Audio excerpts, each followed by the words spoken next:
and this is Zhenya's kitchen. Today we have an unusual protein for this house. We only made it a few times and it turned out delicious every time. This is beef short ribs. It's kind of pricey, quite delicious. So I bought 2 of them. They were about this big at the farmer's market, and I asked the butcher to cut them in 3 pieces. So we have 6 gorgeous pieces over here, and they're amazing. And there's a thin little bone in the bottom. I'm gonna show you this thin little bone in the bottom, and that's it. I already washed them, so they're pretty ready to go. So we're going to braise them as much as we can in this gorgeous half a bottle of red wine. So let's start with prepping the veggies and seasoning the meat. I'm going to start with prepping the veggies. I have about 15 baby carrots here, and I'm just gonna cut them in bigger pieces. About 3 pieces for each carrot. That's it. That's all I'm gonna do for them. Oh, if I don't cut my fingers off.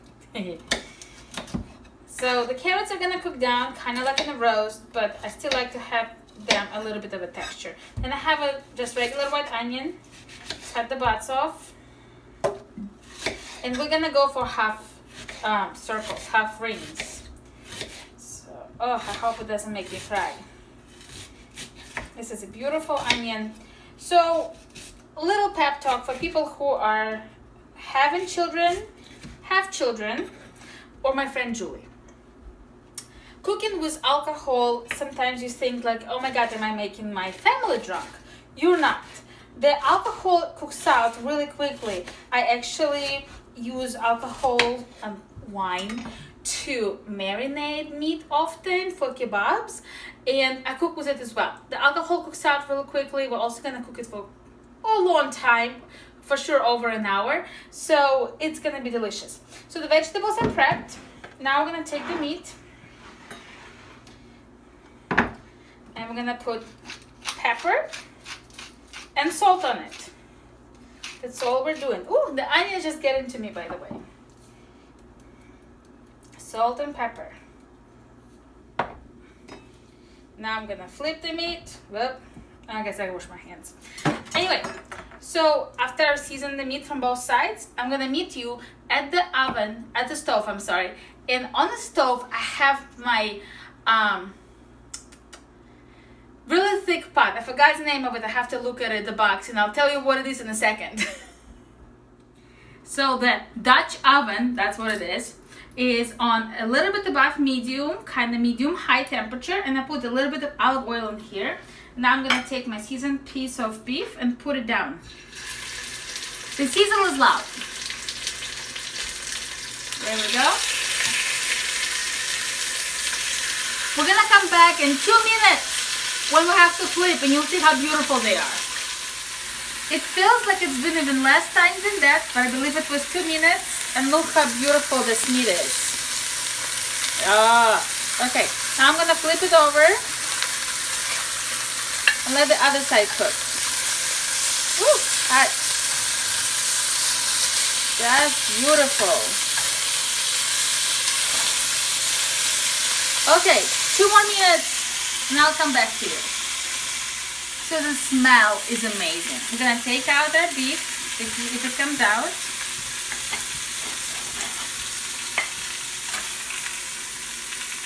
I know it's just a little bit seared. Not much is going on for it. There we go. Ooh, much quieter. Now we're gonna put just a little bit more oil, just a teeny bit, just in case. Put our onions and carrots in here. Did you know this carrot just went flying? Let's put some crazy carrot. Mix it in. We're just gonna give it a little bit of color. The oil is hot, the pan is hot. Oh my goodness, it smells cooked right away. You know that nice smell of cooked fried onion? You can smell it right away. All right. We're gonna give it just a little bit more time and just a little bit of olive oil. I'll come back to you in 1 second. So it's been not even a whole minute. The onion cooks a little bit. We're gonna put a little bit of salt. We probably total have used about 2 teaspoons of salt between the vegetables and the meat. About the same amount of black pepper. And the temperature of this pot is pretty high. So let's see what happens.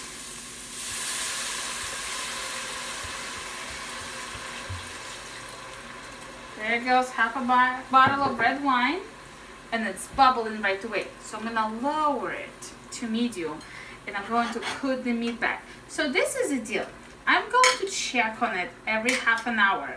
I'm going to time it, and I will let you know if I ever had to add any other liquid to it. But right now, this is it. For at least hour and a half. I probably should add just a little bit of water to it. I have my teapot water, about this third of a cup. This is it. Let's let it cook. Put it exactly on medium. Time it. I'll check on it every half an hour, at least hour and a half. I'm not gonna see you back, but let's see what happens. It's gonna be so delicious. I'm timing it. I'll be back. We're gonna taste test. It's gonna be amazing. I'll see you soon. We cooked the meat for an hour and a half, and since this is Dutch oven and it has a gorgeous quality of keeping heat and continue cooking food as you turn off the actual electricity or the actual oven or the actual stove, we kept the lid on for another half an hour with no external heat coming in, but all the internal juices cooking still.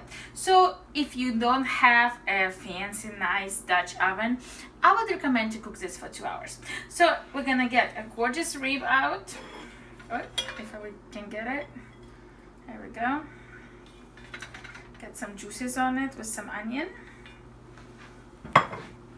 Smell this. It's pretty yummy looking. There we go.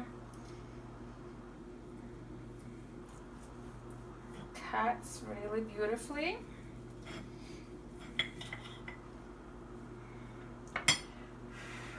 It looks gorgeous.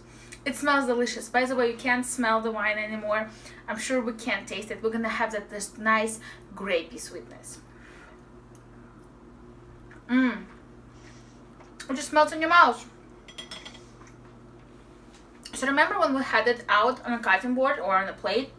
There was that layer of fat, it all cooked out. It just has this, such a nice aroma, such a nice flavor, sweetness of the wine. I could really, literally taste a little bit of a grape leaf in there. I'm Zhenya, this is Zhenya's Kitchen, and this is my take on braised short ribs.